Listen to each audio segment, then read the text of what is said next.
Hey there, it's Derek here from Pacific Coast Auto in Japan. This is a Nissan Skyline, a V35 model with 77,000 original kilometers on it. This one bought from auction here in Japan, and we're going to be exporting this to Canada. Comes with the VQ35DE engine. So that's a twin cam V6. Puts out 280 horsepower in this trim. And looks like I didn't put the window up. Okay, and so this is a post-purchase inspection video. This one, like so many other ones, bought from auction for the purpose of exporting. And this is checking the car. Now the engine running condition is good, very quiet for a VQ, which is good. Oil is great, coolant is great, has a power duct. Check this out. Remember, this is a Japanese model version. I wonder if the USDM one, or the Canadian spec, has that power duct. Because the air normally comes in through here, around the corner, and into the air filter, but not with the power duct. It can go right into the air filter. It's sort of like ram air, right? Here's something I love about Nissan for this car, is they put an extension of the firewall across here, so that your brakes and your clutch can stay nice and cool. A lot of cars have those right next to the engine, or right next to the exhaust manifold, and in the case of the Subaru GC8, it's right next to the turbo. You want to keep those cool, especially if you're racing. And speaking of racing, I think that these would be a fantastic race car. And you can get these in Canada, the Infiniti G35, but I know, like I researched numbers when we bought this.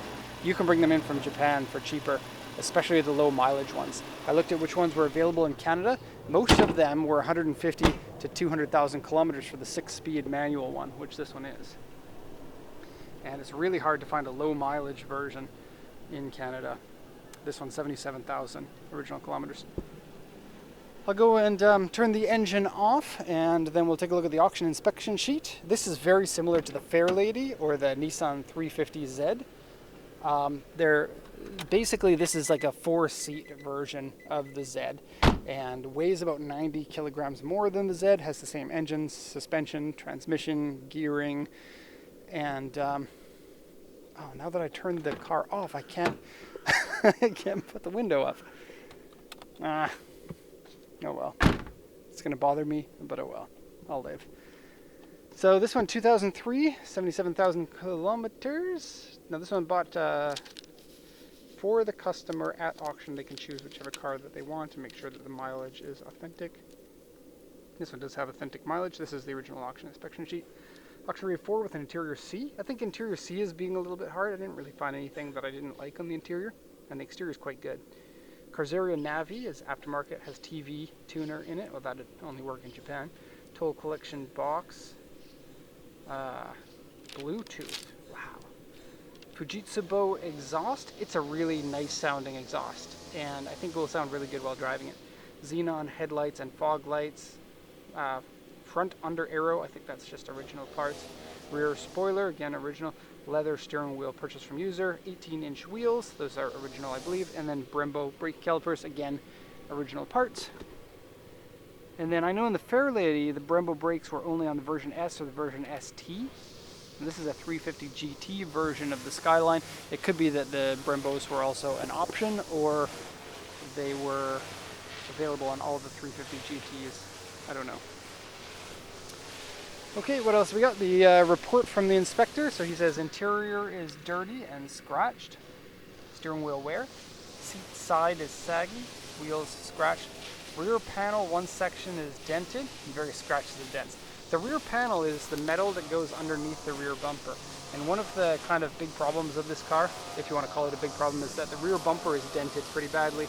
So probably those happened at the same time. Also, we have Y2 on the front bumper, which are cracks. So front and rear bumpers, it wouldn't be a bad idea to change those. If you wanted to go for a sporty car, you could change to aftermarket bumpers. And then AU2 here, which is a small scratch and dent. I'll show you that as we do the walk around here.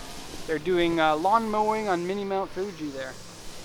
And so it's going to be a little bit noisy, and I'm sorry about that. So back to what I was saying about this being a good race car. I think that this is a great chassis with a great engine and lots of potential, lots of power. It's simple, it's rear-wheel drive. They handle really well. And 90s Japanese cars are running out.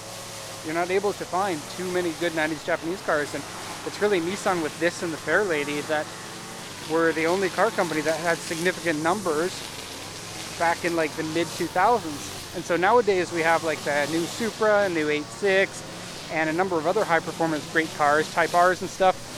But during the 2000s there was a big dry spell, and so that's going to mean that everybody who wants to drive a cool, sporty Japanese car isn't going to have very many choices, but this is going to be one of them. And so like what happened with the 240 SX in Canada and the US, where everybody suddenly wanted one and the prices went up. Same thing happened to the AE86.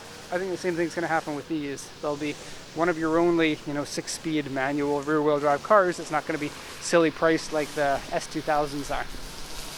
Okay, already went over that. Let's take a look at the damages. So front bumper crack is right next to the headlight, right here.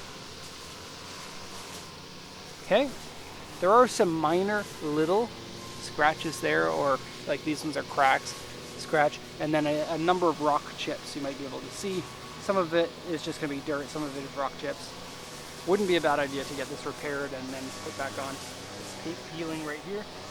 Front grille is also paint peeling. You'll be able to see that pretty easily, I think.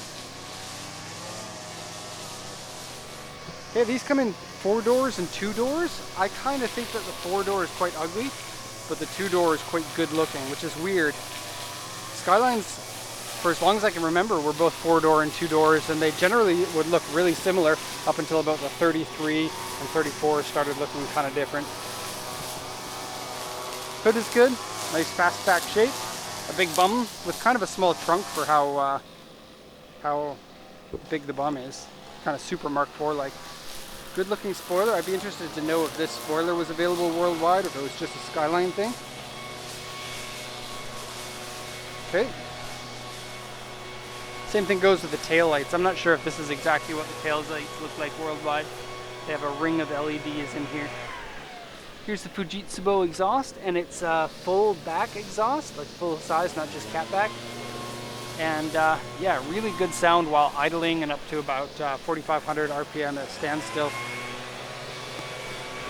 Here's the dent in the back right here. It is quite big.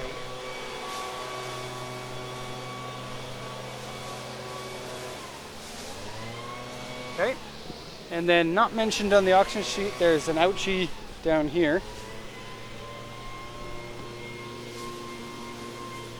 Right there. Wheels are also pretty messed up, and then front tires are 2018, rears are 2015. They're 225/45 here, and 245/40? No, 245/45. Those ones are bald, they need to be replaced, and then these are DOT. These ones are not DOT compliant, which is something you need for Canada.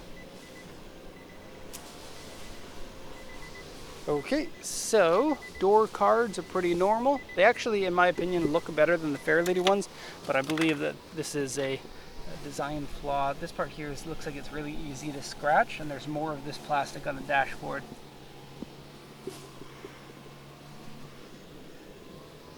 Okay, so steering wheel has a small amount of wear.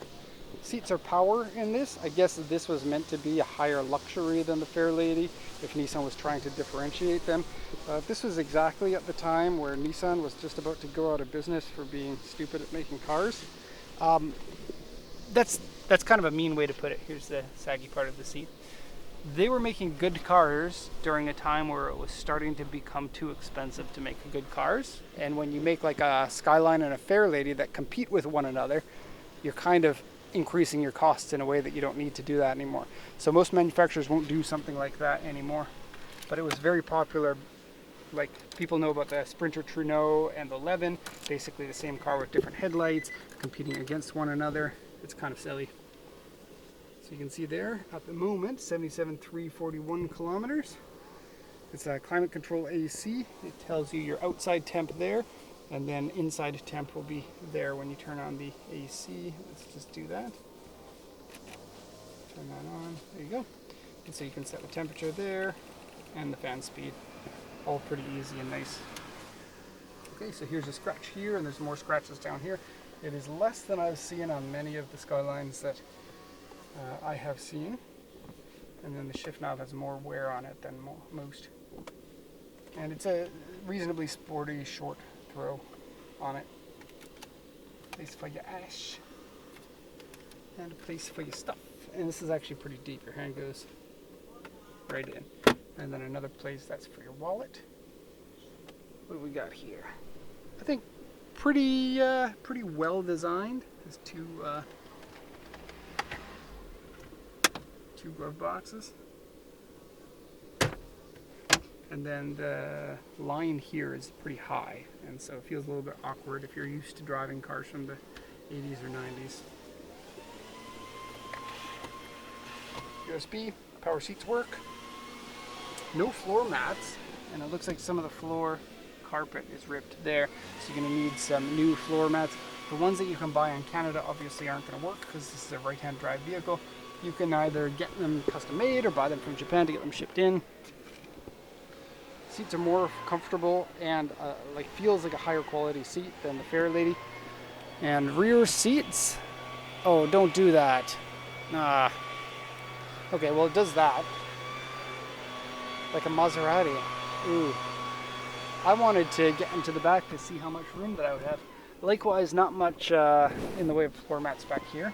In fact, the exact number is 0. And see, now that I put it back up, it didn't remember which angle that it was at, and that would be up too high. So just give me a sec to move that back. That's about right. There's lots of room in the front seats of these for drivers. In fact, I don't have to put the seat in the full back position like I usually do, which is a good sign. This is my seat position here, and then it gives somebody a little bit of room in the back, not an awful lot. And for head, you're gonna love my long hair right now, but that doesn't work very well. And check this out. Card holder. I guess for like toll boxes or something. Crazy. Now I can't open this seat. Oh, that's silly. Now most of the time when you're sitting in the back, everybody's going to get out the passenger side because the driver, this is the way that they make these cars. The passenger seat is usually more capable of going forward more when you push the seat up. I mean, you can do that here. Cup holders for Japanese coffee. And it doesn't have a pillow here, or the flip down piece. Kind of interesting. Well, like 80s Japanese cars, the back seats are only for kids, really. You can stuff people in there if you really needed to, but it's kind of an emergency case only. Okay, there's an old school iPod charger there. And let's put that back. I guess that is everything. So we are at the end of the video. We got 13 minutes. That's too long for these videos. I want to keep them around 10 or 11 minutes. Okay, so if you have any questions, please talk to each other in the comments section. If you want to email us or check out our website, do that. There's a link to that in the description of the video here. Thank you everyone for watching, and have a nice day.